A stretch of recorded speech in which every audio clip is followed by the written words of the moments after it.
Sir, দেখুন আপনার পছন্দের ফুল আফ্রিকান ডেজি। আপনার এই রঙের ফুল খুব ভালো লাগে, তাই না? এই বৃষ্টিটা খুব অদ্ভুত জিনিস। আগের বছর একদম হলো না, আর এবছর এত হলো যে কয়েক জায়গায় বন্যা চলে এলো।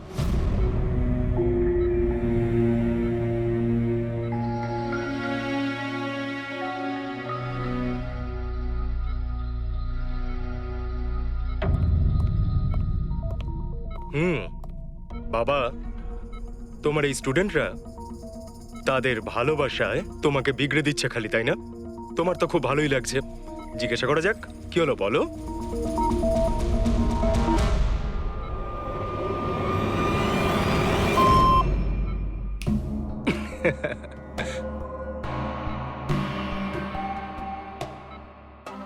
আরে এগুলো তো ময়লা কাপড়, তাই না? দিন, এটা আমাকে দিন।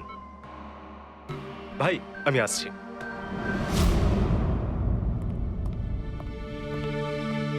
স্যার এখন কেমন আছেন? ভালোই আছে, আর আগের থেকে বেটার রয়েছে। আর সেটা শুধুমাত্র তোমাদের জন্যই সম্ভব হয়েছে। যদি তোমরা এখানে রোজ না আসতে, তাহলে হয়তো উনি সুস্থ হতে পারতেন না। আরে দাদা, এভাবে বলো না। স্যার তো আমাদের কাছে মা বাবার থেকেও বড়। একদম ঠিক। আর আমরা জীবনে যা কিছু শিখেছি সবকিছু স্যারের জন্যই হয়েছে। হ্যাঁ, এইভাবে তোমরা যদি আমাদের পাশে এসে না দাঁড়াতে, হয়তো আমরা দুজন এইভাবে বাবার দেখাশোনা করে উঠতে পারতাম না।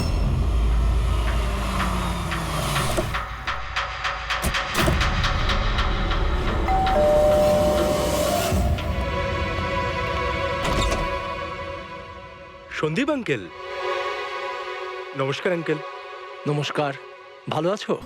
তোমার বাবা কেমন? ভালো আছেন, খুব ভালো আছেন। বাহ, বেশ কথা। দেখো, ওর জন্য এটা এনেছিলাম।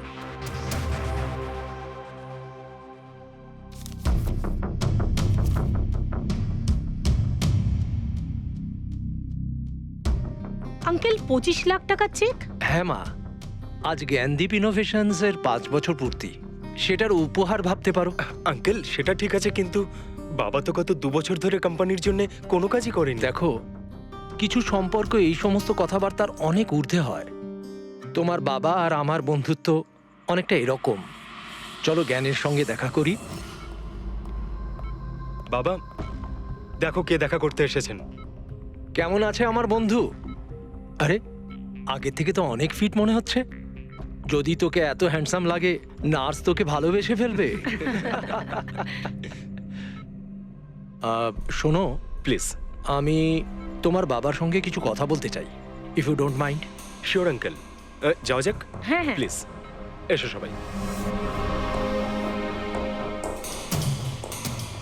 ওনার এই চেকটার জন্য আমাদের সত্যি খুব হেল্প হয়ে যাবে। হ্যাঁ, পাপার জন্য একটা অ্যাডভান্স বেড নিয়ে আসতে পারি, তাই না? হ্যাঁ, আরে স্যার, স্যার কি হলো? স্যার, কি হলো? লাইট অন্ধকার কেন এখানে? লাইট কি হলো? কি হলো? Sandeep uncle, I think he is dead. Gyan sir, আপনি ঠিক আছেন তো? এই ছুরিটা ক্যান্সারের হাতে?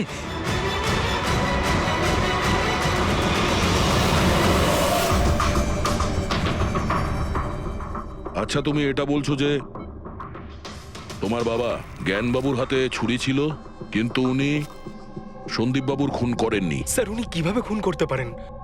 2 বছর ধরে তো উনি প্যারালাইজড। ওনার CLIS হয়েছে। Complete locking syndrome. হ্যাঁ স্যার, এই পরিস্থিতিতে শরীরের কোনো অংশই কাজ করে না, এমনকি চোখের পাতা পর্যন্ত পড়ে না। ওনার প্যারালাইসিস হলো কি করে? স্যার, 2 বছর আগে বাবার একটা অ্যাক্সিডেন্ট হয়েছিল। অদ্ভুত ব্যাপার। 2 বছর আগে ওনার অ্যাক্সিডেন্ট হয়েছিল, তখন থেকে উনি বিছানায়। তাহলে ওনার হাতে ছুরি এলো কি করে? স্যার, এটা অসম্ভব। খুন জ্ঞান স্যার নয়, অন্য কেউ করেছেন। আরে কিন্তু ছুরি তো ওনার হাতেই ছিল।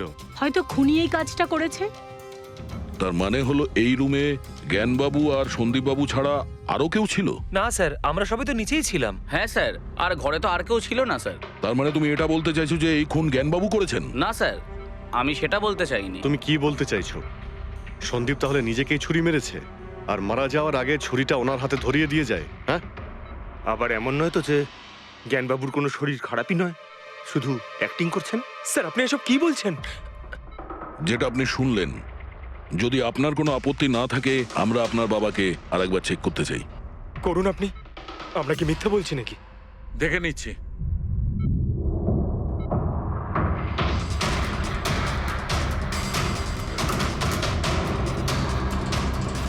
এনার তো পায়ের মাংসপেশিগুলো টোটাল অ্যাট্রোফিক হয়ে গেছে। তার মানে? মানে এক কথায় বলতে পারো যে পায়ের মাংসপেশিগুলো একদম ওই শিথিল হয়ে গেছে। উনি যদি চানও তাহলে 1 ইঞ্চিও এই খাট থেকে নড়তে পারবেন না। স্যার, এবার তো আপনাদের বিশ্বাস হয়েছে তাই না, যে আমার বাবা নাটক করছে না? এটা তো একদম শিওর যে ওই সময় তৃতীয় কেউ ছিল এখানে। আচ্ছা, এই উনি আবার জানালা দিয়ে আসেনি তো? পঙ্কজ, ফ্রেডি, তোমরা জানালার আশপাশটা ভালো করে চেক করে দেখো তো কোনো প্রমাণ পাওয়া যায় কিনা। স্যার, অদ্ভুত ব্যাপার, প্রথমবার এইরকম হলো যে খুনির সাক্ষী এখানে রয়েছে কিন্তু সাক্ষ্য দিতে পারবেন না। সেটা পাওয়া যেতে পারে স্যার, সাক্ষ্য কি করে পাবো? এই মেশিনের সাহায্যে, যার নাম হলো BCI, ব্রেন কম্পিউটার ইন্টারফেস। এই মেশিনটা প্যারালাইজড পেশেন্টদের অনুভবগুলোকে বুঝতে সাহায্য করে। অদ্ভুত ব্যাপার, এটা কি সম্ভব? নিশ্চয়ই সম্ভব স্যার। স্যার, এই মেশিনটা রক্তের অক্সিজেন ফ্লোকে বুঝে নিয়ে পেশেন্টের অনুভবগুলোকে ব্যক্ত করে দেয়। একটু ভালো করে এক্সপ্লেন করো দেখি। স্যার আমি বলছি, এই মেশিনটা মাথার ভিতরে রক্ত প্রবাহকে ডিটেক্ট করে, তারপর এটা ক্যালকুলেশন করে যে আলাদা আলাদা পরিস্থিতিতে আলাদা আলাদা প্রশ্ন করলে তার উত্তরে মস্তিষ্কের ভিতরে রক্ত প্রবাহ কেমন হচ্ছে। ও, আর এই রক্তের মাত্রা এইটা বলতে পারবে যে ওই সময় এই মানুষটা কি ভাবছিল, এর মনের মধ্যে কি চলছিল। Exactly. Good, very good. Freddie sir, এখান থেকে উপরে যাওয়ার কোনো রাস্তা নেই। সে আমি জানি। এই পাইপটা দেখ, খুনি এই পাইপটা বেয়েই উপরে উঠেছিল, খুন করে এই পাইপটা ধরেই বেয়ে নিচে নেমে গেছিল। আর ওই ভাঙা টপটা দেখতে পাচ্ছিস, ওইটার উপরই পড়ে দৌড়ে পালিয়েছিল। চলুন স্যার, নিচে গিয়ে দেখি। চল। আমার বাবা অ্যাক্সিডেন্টের আগে এই টেকনিকটাকে আরো এগিয়ে নিয়ে যেতে চেয়েছিলেন। বাবা সবসময় এটা বিশ্বাস করতেন যে বিজ্ঞানের কাছে সব প্রশ্নের উত্তর রয়েছে, প্রয়োজন শুধু চোখ খুলে সমাধানটা খুঁজে বের করা। আপনার বাবা একদম ঠিক কথা বলতেন। হ্যাঁ স্যার, জ্ঞান স্যার চেয়েছিলেন যে বিজ্ঞানের জন্য তারা চোখে দেখতে পাক যারা দৃষ্টিহীন, যারা শুনতে পায় না তারা যেন শুনতে পায়। মানুষের উপকার করতে চেয়েছিলেন জ্ঞান স্যার। আর নিয়তির খেলা দেখুন, আজ ওনারই আবিষ্কার ওনাকে সাহায্য করছে, যেটা একদিন ওনার অনেক বড় স্বপ্ন ছিল। ঠিকই বলছেন স্যার, টপটা তো ভাঙা। আর এই দেখ, পায়ের এই ছাপগুলো দেখ, খুনি এই পথেই পালিয়েছিল। স্যার, এখানে দেখুন, রক্ত স্যার। তার মানে পঙ্কজ, ঘরের ভেতর আরো কেউ ছিল যে সন্দীপ বাবুকে খুন করেছে। রক্তের এই স্যাম্পলটা নিয়ে ফরেন্সিক ল্যাবে যাওয়া যাক। আচ্ছা, এই জ্ঞানবাবু BCI এর সাহায্যে কি কথা বলতেন? যেরকম ওনার যখন খিদে পেত উনি সেটা বলতেন, যদি ওনার বেড প্যানের প্রয়োজন হতো সেটাও বলতেন, এমনকি বাবা ওটা দিয়ে দাবাও খেলতেন স্যার। কি দাবা খেলতেন? গ্রেট। হ্যাঁ স্যার, যেমন যেমন প্যাটার্ন এনার মনের মধ্যে তৈরি হতো সেই অনুযায়ী অক্ষরের পেছনে লাইটগুলো জ্বলে উঠতো, আর আমরা অক্ষরগুলোকে মিলিয়ে বুঝে যেতাম যে ইনি কি বলতে চাইছেন। তাহলে তো উনি বলতে পারবেন যে খুনি কে। হ্যাঁ স্যার, নিশ্চয়ই। স্যার, বাবাকে একবার জিজ্ঞেস করা উচিত। অবশ্যই করব, আগে তো আমরা ভালো করে তদন্ত করে নিই।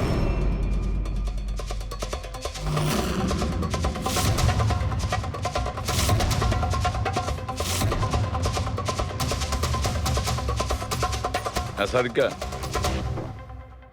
ছুরির মধ্যে কিছু পেলে? শুধু মিস্টার জ্ঞানের আঙুলে ছাপ পাওয়া গেছে, আর কারোরই নয়। তাহলে হতে পারে খুনি গ্লাভস পরেছিল স্যার খুন করার সময়। তার মানে খুনি জানলা দিয়ে ঘরের ভেতরে আসে, ও সন্দীপকে মারে, আর সেই ছুরিটা জ্ঞানের হাতে ধরিয়ে দেয়, আর তারপর লোকেরা এই রুমে আসার আগেই ও জানলা দিয়ে পালিয়ে যায়। স্যার, এটাও তো হতে পারে যে খুনি কোনো বাড়ির লোক। না পূর্বী, রুমে যতগুলো লোক ছিল স্যার, তাদের কারোর শরীরে এই চোট বা আঘাতের চিহ্ন ছিল না স্যার। আর ওই শুকিয়ে যাওয়া রক্ত, ওটা কোনো বাইরের লোকেরই। একটা কথা বুঝতে পারছি না দয়া, যদি খুনি বাইরের লোক হয় তাহলে এটা কি করে জানলো যে সন্দীপ জ্ঞানের সঙ্গে দেখা করতে আসবে?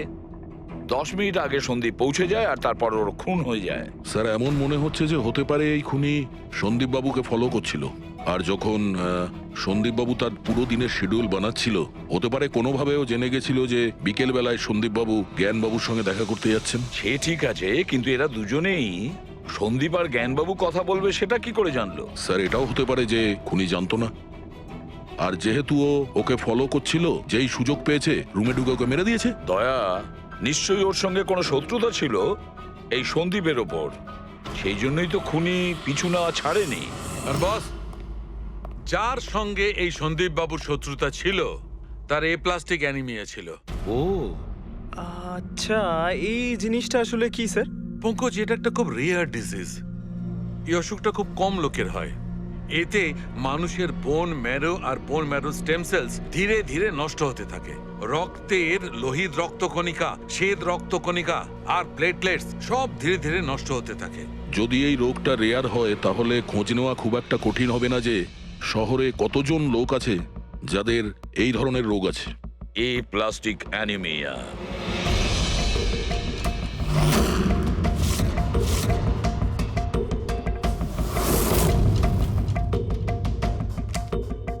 হ্যাঁ দা, কিছু পেলে? হ্যাঁ স্যার, এই শহরে সব মিলিয়ে ৪৫ জন লোক আছে যারা এই রেয়ার অসুখে ভুগছে স্যার। তাদের মধ্যে ১৬ জন তো দেশেই নেই। তার মানে বাকি রইল ২৯। তাদের মধ্যে ১৪ জন এমন লোক আছে যারা বয়স্ক, মানে উঁচু ব্যালকনি থেকে লাফাতে পারবে না। বাকি রইল ১৫। তাদের মধ্যে ৭ জন বাচ্চা আছে যাদের বয়স ১২ বছরের কম। তাহলে বাঁচলো ৮ জন। হ্যাঁ স্যার, আর ৮ জনের মধ্যে তো ৪ জন এমন আছে স্যার যারা অনেক বেশি মোটা স্যার। এই দেখুন, ও, এরা না ওই ব্যালকনিতে উঠতে পারে না লাফাতে পারে। অসম্ভব স্যার। তার মানে দয়া, আমাদের কাছে সাসপেক্ট ৪ জন। ৪ জন সাসপেক্ট। হ্যাঁ স্যার। নাম কি তাদের? স্যার, লীলা, রমেশ, সুনীল আর হেমন্ত। নীলা, রমেশ, সুনীল আর হেমন্ত। রবি, স্যার, একটু দেখো তো আমাদের ক্রিমিনাল ডেটাবেসে কোনো পুরনো পাপি কিনা।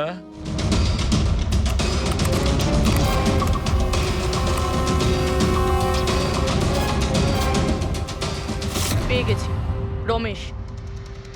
চুরি, ছিনতাই, তাছাড়া লোকেদের মেরেওছে। থাকে কোথায় সে? সরোজনগর চল। নিয়ে এসে একে।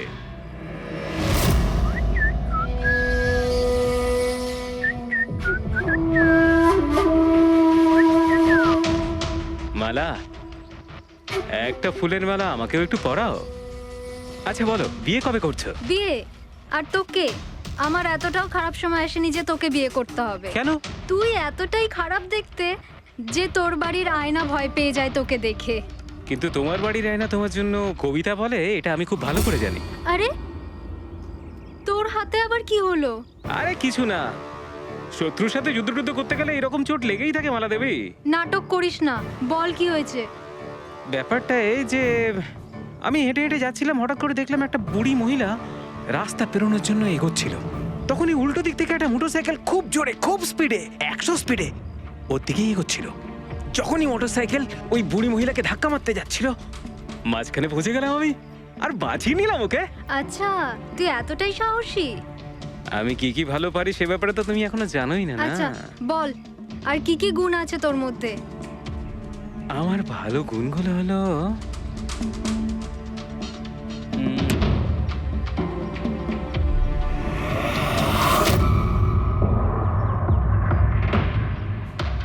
কি হলো? তোর মুখটা ভয়ে এভাবে ফ্যাকাশে হয়ে গেল? মালা, মালা আমাকে একটু একটু একটু লুকোতে দে। আরে মালা লুকোতে দে। লুকোচ্ছিস কেন? আরে মালা, আরে কেন লুকোচ্ছিস তুই? এটা কি করে দিলি তুই? আমার সব ফুল নষ্ট করে দিলি। স্যার, এ তো সেই।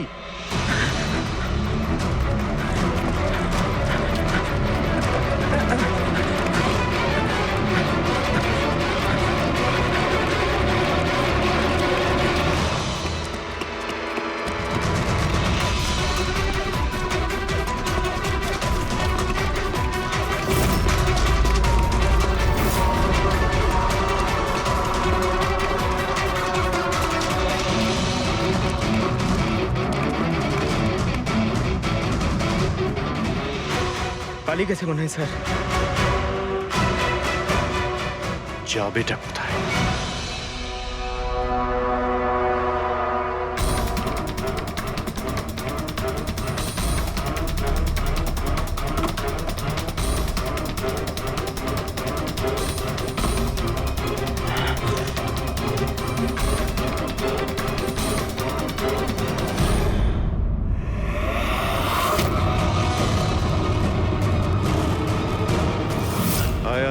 তোরই বাড়ি এটা।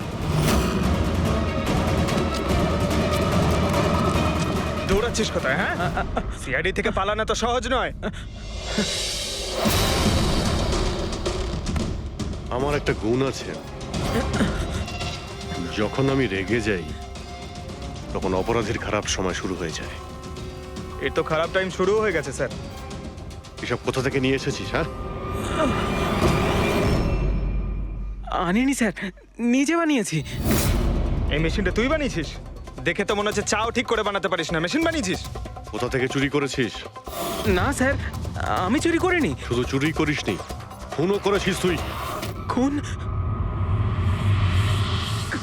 কার sir? D117 MG road, Sundarnagar. এখানে গেছিলি তো তুই? তোর হাতে আঘাত লেগেছে না?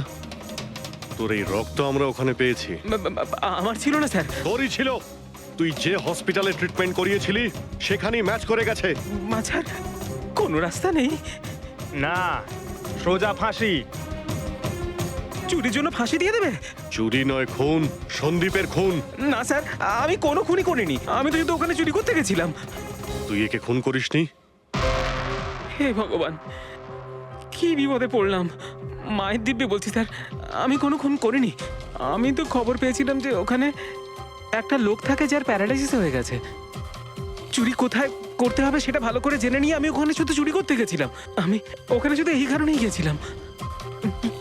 আমি তোকে চিনিও না, কেন মারবো? কারণ সন্দীপ তোকে চুরি করার সময় দেখে ফেলে, তাই একটা অপরাধ লুকোতে গিয়ে আরেকটা করে ফেলেছিস। হ্যাঁ, এই কথাটা সত্যি স্যার যে আমি ওখানে গেছিলাম। আর সন্দীপ আমাকে দেখে চিৎকারও করেছিল। ওর চিৎকার শুনে আমি ভয় পেয়ে গিয়ে পালিয়ে এসেছিলাম। তাহলে তোর লাগলো কি করে? এটা যখন সন্দীপ চিৎকার করলো তখনই লাইট চলে গেছিল, আর অন্ধকারে আমি নিচে লাফালাম। ওই লাফাতে গিয়ে চোট লেগে গেছে। ওই রুমের মধ্যে তুই ছাড়া সেই সময় আর কেউ ছিল না। তুই খুন না করলে কে খুন করবে? না স্যার, আমি ছাড়া অন্য কেউ ছিল ওখানে। কে?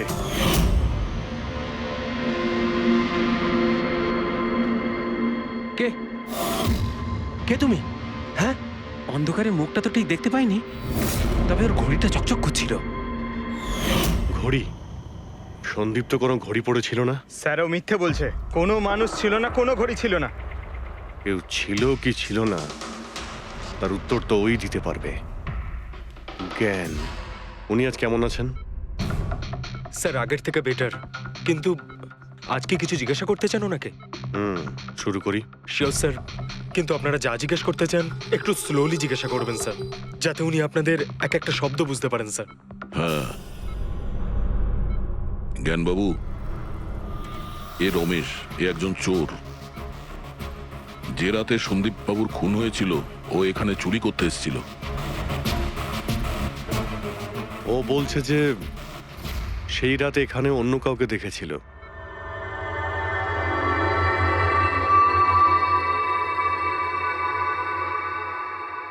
রমেশ, ওই রাত্রে তুমি যেখানে দাঁড়িয়েছিলে সেখানে গিয়ে দাঁড়িয়েও।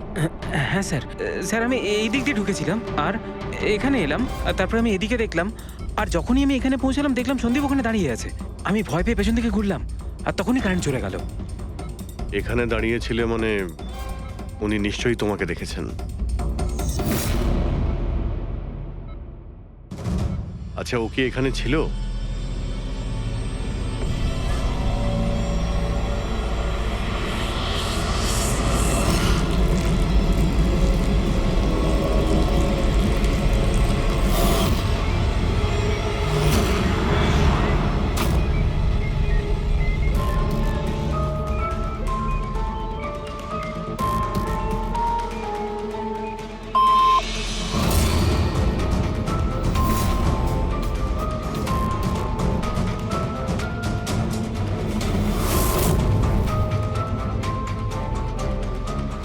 আচ্ছা, রমেশই কি খুন করেছিল?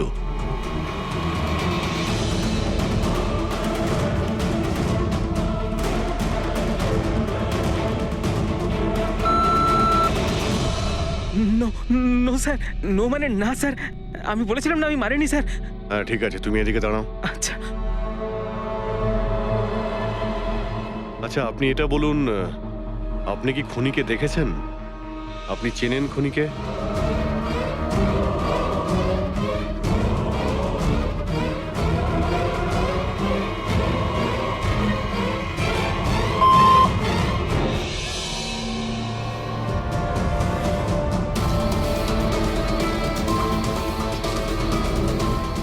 আচ্ছা, খুনি এই মুহূর্তে এই রুমে আছে?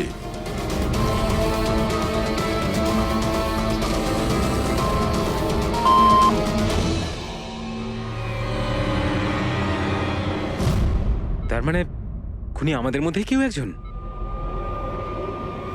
আপনার কোনো স্টুডেন্ট?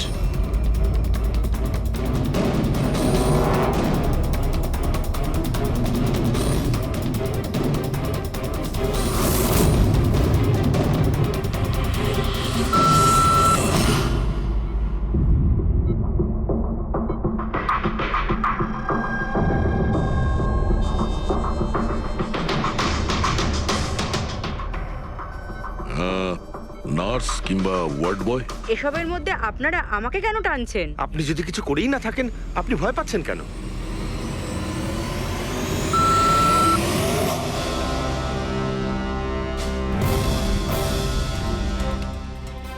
জ্ঞানবাবু, তাহলে শুধুমাত্র তো আপনার ফ্যামিলির লোকেরা আছে।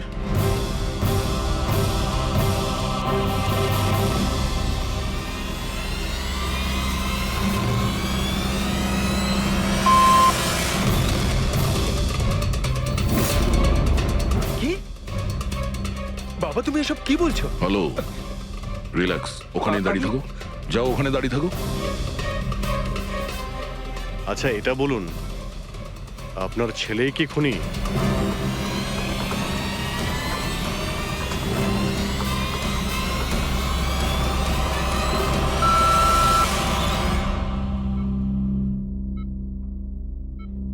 এখন তো শুধু আমিই আছি, কিন্তু আমি এই খুন করিনি। জ্ঞানবাবু, আচ্ছা জ্ঞানবাবু, রিনা খুনি?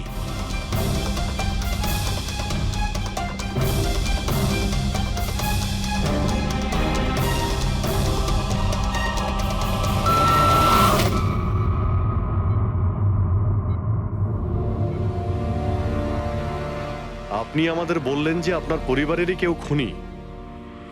তাহলে সে কে?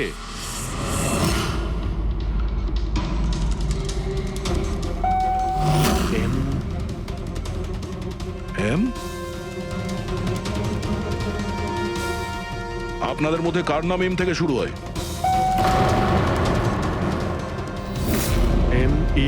মি, মানে উনি? জ্ঞানবাবু, আপনি বলছেন যে খুন আপনি করেছেন?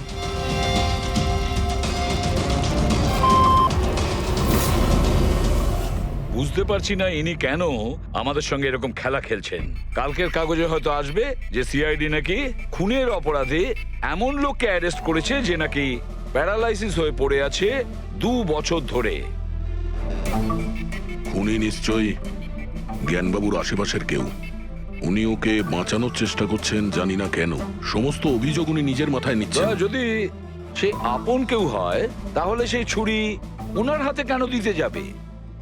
অন্য কারোর হাতে দিত, যাকে সহজেই বিশ্বাস করা যেত। আর কারোর ওপর যদি দোষ চাপানোরই হয়, তাহলে জ্ঞানবাবু ওকে বাঁচাচ্ছেন কেন, যখন এই সন্দীপ বাবু ওনার খুব ভালো বন্ধু, ভাইয়ের থেকে? এটাই তো, সব থেকে বড় বন্ধু, ভাইয়ের থেকেও বড় বন্ধু। কিছু তো একটা গোলমাল আছে। এ কি সত্যিই বন্ধু নাকি শত্রু? জ্ঞানবাবুর ছেলে বলছিল সন্দীপ বাবু ওনাকে 2 বছর ধরে টাকা পাঠাচ্ছিল, ওনার অসুখের সময় ওনার পাশে ছিল। তার উপরে স্যার, ঘটনার দিন সন্দীপ 25 লাখের চেক নিয়ে এসেছিল। ওনার ফ্যামিলি মেম্বার তো এটাই ভাববে যেটা দেখানো হয়েছে। আর সব সময় পর্দার পিছনের খেলাটা অন্য কিছু হয়ে থাকে, অন্য রকম হয়ে থাকে। কিন্তু স্যার, পর্দার আড়ালের সত্যিটা তো শুধুমাত্র জ্ঞানবাবুই জানেন, আর উনি তো সত্যি কথা বলছেনই না। জ্ঞানবাবু সত্যি কথা বলছেন না তো কি হয়েছে বস? ওর মস্তিষ্ক তো সত্যি কথা বলবে। আমার জ্ঞানবাবুর মস্তিষ্ক চাই। জ্ঞানবাবুর মস্তিষ্কটা এনে দাও, তারপর দেখবে তুড়ি মেরে খুনির কাছে পৌঁছে যাব। ডক্টর সালুকে, এটা কি ধরনের ডিমান্ড করলেন আপনি? কারণ মস্তিষ্ক কি করে নিয়ে আসা সম্ভব? কেন হবে না ফেডরিক? এই কেসে ওনার মস্তিষ্ক তো ওকে এনে দিতেই পারি আমরা। কেন না গত 2 বছরে ওনার মস্তিষ্কে যা কিছু ঘটেছে সব বিসিআই মেশিনে রেকর্ড হয়েছে। এক্স্যাক্টলি বস। আর এই মেশিনে আমাদের বলবে যে জ্ঞানবাবুর সঙ্গে ওর কি আর কেমন সম্পর্ক ছিল। হ্যাঁ, পেট্রিক, সব ডেটাগুলো নিয়ে এসো বিসিআই মেশিনের। আর দয়া, স্যার। রমেশকে ওনাদের বাড়িতে নিয়ে যাও, আর ওখানে যে কয়জন লোক ছিল সবার ঘড়ি চেক করাও। স্যার, এখনো আমাদেরকেই সন্দেহ করছেন? হ্যাঁ, আর ততক্ষণ সন্দেহ করব যতক্ষণ না আসল খুনিকে পাওয়া যায়। কিন্তু জ্ঞান স্যার তো বলেই দিয়েছেন আমরা সবাই নির্দোষ, তাও আপনারা। হতে পারে উনি মিথ্যে কথা বলছেন তোমাদের মধ্যে কাউকে বাঁচানোর জন্য। তাহলে আপনারা আসল খুনিকে কিভাবে খুঁজবেন? সিআইডি এই দায়িত্ব আমাকে দিয়েছে, কেননা সেই রাতে আমি খুনির ঘড়িটা দেখতে পেয়েছিলাম। কিন্তু সেদিন তো ঘরে অন্ধকার ছিল, তুই ঘড়ি কি করে দেখলি? ম্যাডাম, এই পৃথিবীর বেস্ট চোর আমি। যে জিনিসের দিকে নজর দিই মাথায় পুরো কুষ্টি চেপে যায়। তাহলে দুনিয়ার বেস্ট চোরবাবু কাজে লেগে যান।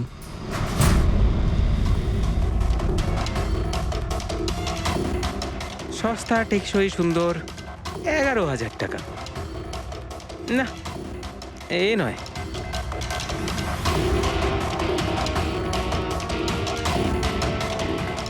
না স্যার, আপনি একটু হাতটা দেখাবেন? এও নয়, এটা তো একেবারে বেকার। ও হ্যালো, বেকার এটা? 2 লাখ টাকা দাম। আরে ম্যাডাম, 2 লাখের ঘড়ির কপি, এটা ডুপ্লিকেট মাল। চোর বাজারে এর গুদাম আছে, 1500 টাকাতে আনিয়ে দেবো। হাতটা দেখি। হাত কেন কাঁপছে আপনার সকাল সকাল? না স্যার, এও নয়। স্যার, অ্যাকচুয়ালি আমার নিউরোলজিক্যাল প্রবলেম রয়েছে।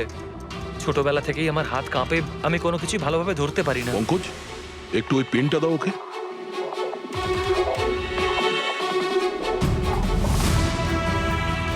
ঠিক করে ধরবেন আপনি। এ তো পেনটাও ধরতে পারছে না। স্যার, অ্যাকচুয়ালি জ্ঞান স্যার আমার এই প্রবলেমটাই সলভ করতে চেয়েছিলেন।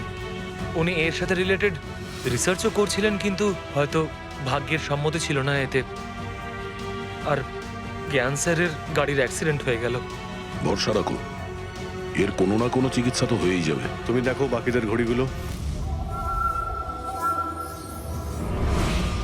না স্যার, এদের মধ্যে কারোর ঘড়িই নয়। কারোর কাছেই নেই? হতে পারে খুনির কাছে একের থেকে বেশি ঘড়ি আছে। ওই দিন ও যে ঘড়িটা পড়েছিল আজ ওটা পড়েনি। হায় ভগবান, আপনি এখনো সন্দেহ করছেন? পঙ্কজ, এই রমেশকে নিয়ে যাও। পৃথিবীতে যত ঘড়ি আছে, যত মডেলের রয়েছে, সবগুলো দেখাও ওকে। স্যার, যত ঘড়ি আছে, যত মডেল আছে, সব? তবেই তো জানা যাবে খুনি কোন মডেলের ঘড়ি পড়েছিল। এক মিনিট, একটু এদিকে এদিকে।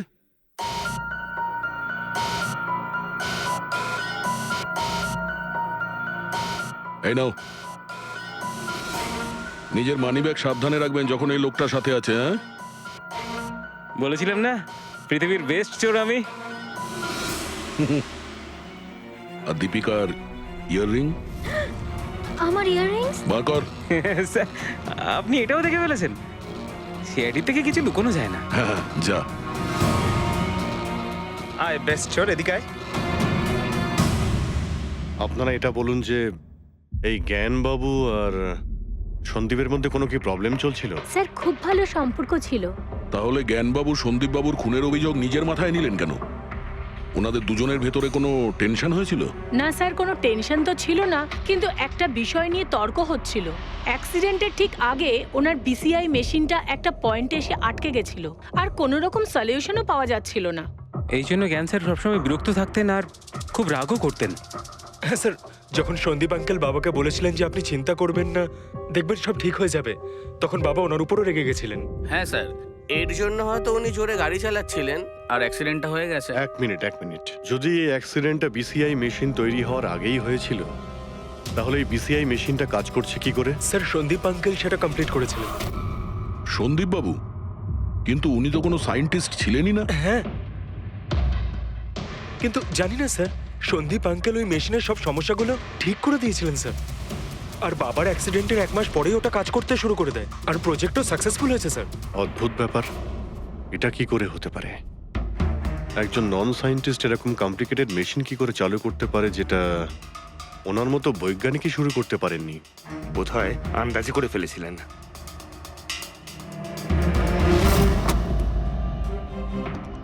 মাই গড, গত 2 বছরে এত ডেটা বেরিয়েছে ওনার একার? হ্যাঁ বস, আর এই পেপারগুলোর প্রত্যেকটা জায়গা খুঁটিয়ে খুঁটিয়ে ভালো করে দেখতে হবে যে সত্যিটা কি ছিল যেটা জ্ঞানবাবু আমাদের থেকে লুকোতে চাইছেন। এক একটা শব্দ, এক একটা অক্ষর জুড়ে তার প্যাটার্ন বানিয়ে দেখতে হবে। চলে এসো, সবাই মিলে কাজ করি। সবাই চলে এসো। ফ্রেডি,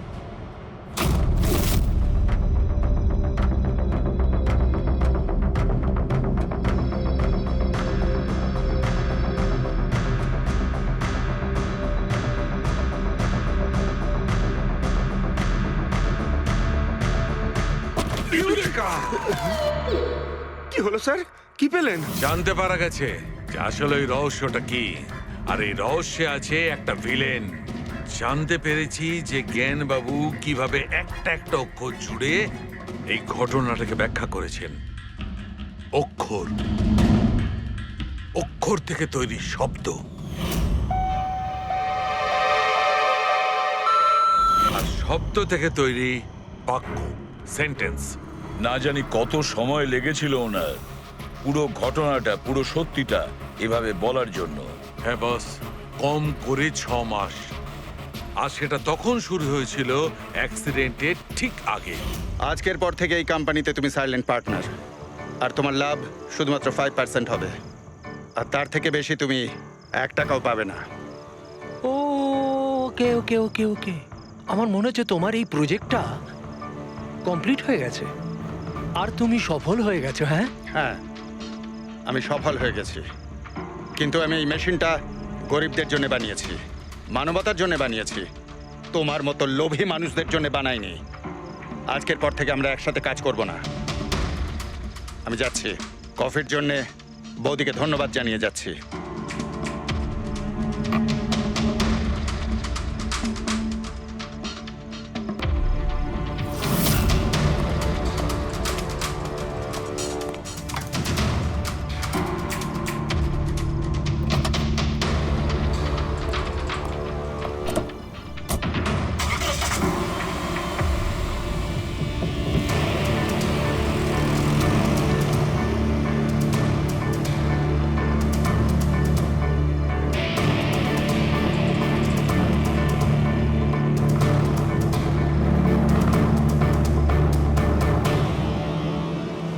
এ কি হলো?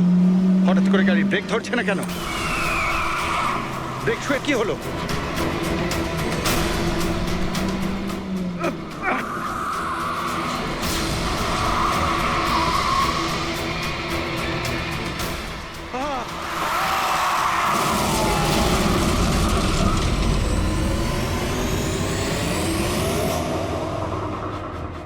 এবার বুঝতে পেরেছো আমাকে ঘাটানোর পরিণাম? আমাকে তুমি 5% দিতে যাচ্ছিলে, তাই না? এবার দেখো, আমি তোমাকে 5% দেব সারা জীবনের জন্য। তার মানে সন্দীপ যে বন্ধুত্বের নাটকটা করছিল আসলে ও মুখোশ পড়া শয়তান ছিল। আর স্যার, যদি পুরো ডেটা এই কাগজে লেখা থাকে তার মানে হলো জ্ঞানবাবু এই কথাটা নিজের মনে রাখেননি, কাউকে না কাউকে সন্দীপবাবুর আসল উদ্দেশ্যটা বলেছেন।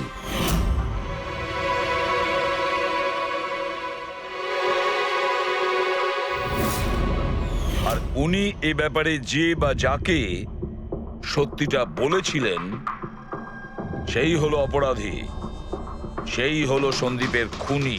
কিন্তু স্যার, যদি খুনি জ্ঞানবাবুর হয়ে প্রতিশোধ নিতে চাইতো, তাহলে খুনি ছুরিটা জ্ঞানবাবুর হাতে কেন ধরালো? ওনাকে ফাঁসাতে চাইছিল? না পুরবি, আমার তো মনে হয় না। খুনি ওনাকে সান্ত্বনা দিতে চেয়েছিল, যে এটা বোঝাতে চেয়েছিল যে দেখুন, আমি আপনার হয়ে সন্দীপকে মেরে ফেলেছি, আপনার প্রতিশোধ আমি নিলাম।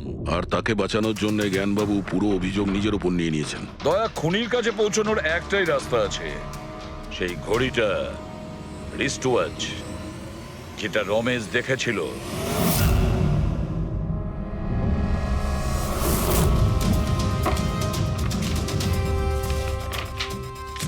আরে ভাই, তাড়াতাড়ি কর, এত সময় নেই আমাদের কাছে।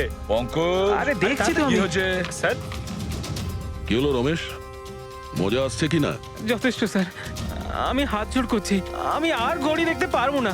10,000-এর উপর ঘড়ি আমাকে দেখানো হয়েছে, আমার মাথা ঘুরছে স্যার। যতক্ষণ না ঘড়ির মডেল খুঁজে পাচ্ছিস ততক্ষণ বাড়ি যেতে দেবো না তোকে। স্যার স্যার, এই, কি স্যার, আমাকে করছিস? ক্ষমা করে দিন স্যার। আমি বলছি বাপের জন্য আর চুরি করবো না, আমাকে বাড়ি যেতে দিন ওঠ, স্যার। ওঠ, ওঠ, ওঠ, ওঠ। ওঠ। জানা তো দরকার ওই রাতে তুই ওখানে কোন ঘড়িটা দেখেছিলি, হ্যাঁ? এখন আর কটা ঘড়ি দেখবো স্যার? এতগুলো ব্র্যান্ডের এতগুলো মডেল দেখলাম স্যার, ওগুলোর মধ্যে কোনোটাই নয় ওটা। তো কোনো মডার্ন ঘড়ি ছিল নাকি? হ্যাঁ ম্যাডাম, একদম মডার্ন ঘড়ি ছিল। ঘড়ি তো ছিল কিন্তু ঠিক ঘড়ির মতো দেখতে ছিল না। কি বললি? মডার্ন ঘড়ি ছিল অথচ ঘড়ি নয়? হ্যাঁ। ঘড়ি দেখেছিস তো? ড্রয়িং করাতে পারবি? ঠিক আছে পুরবি, একে দিয়ে স্কেচ বানাও। স্যার, হ্যাঁ, স্যার এইটা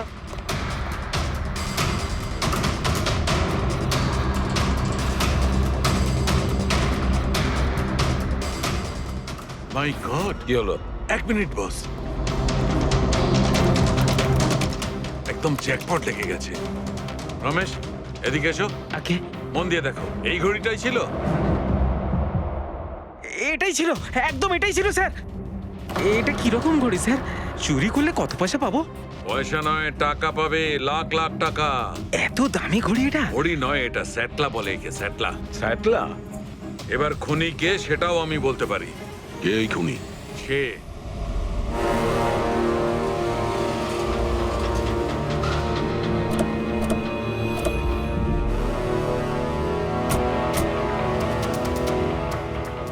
আপনি একটু আপনার হাজবেন্ডকে ডাকুন। কিন্তু আপনারা কারা? আপনি ডাকুন না ওনাকে, উনি চেনেন আমাদের। সোনু, সোনু একটু বাইরে এসো, কারা দেখা করতে এসেছে?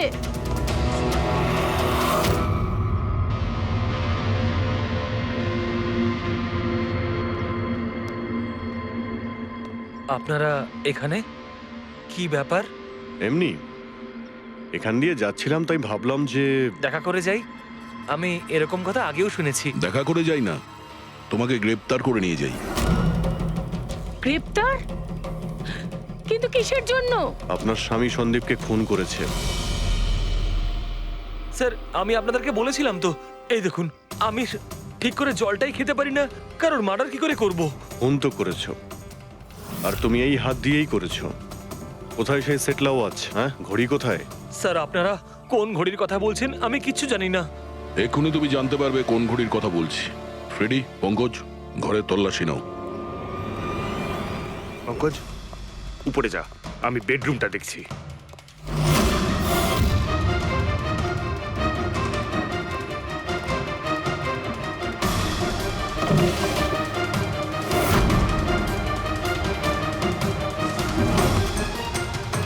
কিচ্ছু নেই।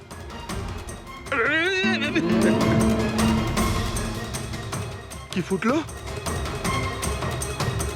স্যার, স্যার, বালিশটার মধ্যে কিছু একটা আছে। বালিশের ভেতরে?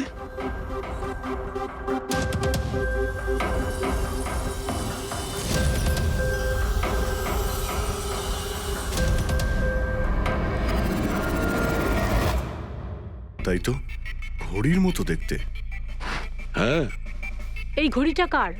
আর এই বালিশের ভেতরে কি করছে? আমি কি করে জানবো? যে দোকানদারের থেকে বালিশটা কিনেছিলাম তারই হবে। বড় এটা। স্যার, আমি কারোর ঘড়ি কেন পড়তে যাবো স্যার? তুমি এটা পড়বে নাকি অ্যারেস্ট করবো আমরা? অভিজিৎ, একটা কাজ করি, আগে আগে ঘড়ি পরাই, হাত করা তো নিজের থেকেই লেগে যাবে। হ্যাঁ, নাও ওই ঘড়িটা খোলো। স্যার,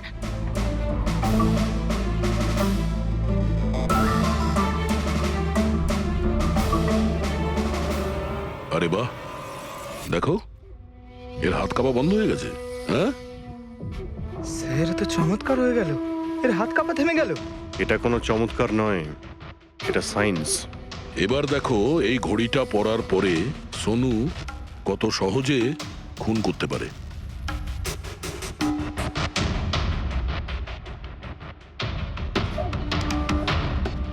স্যার, কিন্তু এই ঘড়িটা কাজ করে কি করে? এটাকে সেটলা বলে পঙ্কজ। মোশন সেন্সর আর আর্টিফিশিয়াল ইন্টেলিজেন্স টেকনিক দিয়ে বানানো হয় এই ঘড়ি, কারণ ওর মতো যাদের এই রোগ আছে তাদের জন্য, মানে যাদের হাত কাঁপে। শুধু একটাই উদ্দেশ্য ছিল আমার, প্রতিশোধ আর প্রতিশোধ। জ্ঞান স্যার আমাকে বিসিআই এর সাহায্যে সবকিছু বলে দিয়েছিলেন। আপনাকে কথা দিচ্ছি স্যার, আপনার শত্রুদের শাস্তি দিলেই আমি একটু শান্তি পাবো। এটা আমার তরফ থেকে ছোট্ট গুরুদক্ষিণা মনে করতে পারেন। সেদিন কোম্পানির অ্যানিভার্সারি ছিল আর আমি জানতাম যে সন্দীপ ওখানে নিশ্চয়ই আসবে। প্রত্যেকবারের মতন জ্ঞান স্যারের সাথে ও ওটাই করবে। জ্ঞান স্যারের সাথে কথা বলার আগে ও সবাইকে বাইরে বের করে দিত, যাতে ও স্যারকে অপমান করতে পারে। কিন্তু এইবারে ও এটা জানতো না যে মৃত্যু ওর জন্য অপেক্ষা করছে। আজ আমাদের কোম্পানির 5 বছর পূর্তি। যখন বাড়ির প্রত্যেকে রুমের বাইরে এক এক করে চলে গেল, তখন ওদের খেয়াল ছিল না যে আমি ওদের সাথে নেই। দেখো আমি কেমন বন্ধু। A promise is a promise my friend, and you know as I কে কে তুমি? হ্যাঁ, আর তারপরে আমি কারেন্ট অফ করে দিই আর জ্ঞান স্যারের সামনে আমি ওকে মেরে ফেলি। আর তারপরে আমি ফিঙ্গারপ্রিন্ট মুছে ফেলে জ্ঞান স্যারের হাতে ছুরিটা ধরিয়ে দিই। আর বাকিরা সবকিছু জানার আগেই আমি সবার মধ্যে দাঁড়িয়ে পড়ি। তুমি প্ল্যানটা তো ভালোই করেছিলে, কিন্তু কপালটাই খারাপ। রমেশ ওখানে আসে চুরি করতে, আর ও তোমার এই ঘড়ি দেখে নিয়েছিল। এমনিতেও স্যার কিছুই লুকিয়ে রাখা যায় না। রমেশ না এলেও আজ নয় কাল আমাকে আপনারা ধরেই ফেলতেন। তুমি যখন সবকিছুই বোঝো তাহলে এরকম অপরাধ কেন করলে? জ্ঞান স্যারের ঋণ শোধ করতে। এটা শুধু ঘড়ি নয়, আমার মতো মানুষের কাছে এটা নতুন জীবন, যে জীবনটা জ্ঞান স্যার উপহার দিয়েছিলেন। উনি আমাকে বিশ্বাস করিয়েছিলেন যে বিজ্ঞানের ক্ষেত্রে আমি এগিয়ে যেতে পারি। যেভাবে উনি তোমার সমস্যার সমাধান করেছিলেন, তুমিও সেরকম সমাজের ভালোর জন্য কোনো কাজ করতেই পারতে। কিন্তু তুমি আলোর দিকে যাওয়ার পরিবর্তে অন্ধকারের দিকে চলে গেলে। আর এমন অন্ধকূপে পৌঁছলে যেখানে আসার কোনো আলোই নেই। যদি কিছু থাকে, সেটা হলো শুধু ফাঁসির দড়ি।